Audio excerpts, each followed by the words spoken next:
Pelaksanaan Musabaqah Tunas Ramadan Kabupaten Aceh Tengah secara resmi kami nyatakan dilepas.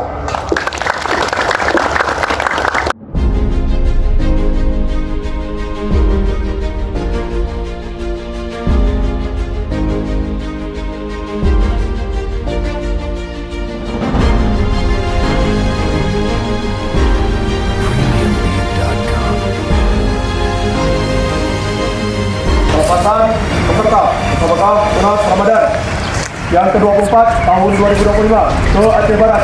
Siap dilaksanakan. Lanjutkan. Siap lanjutkan.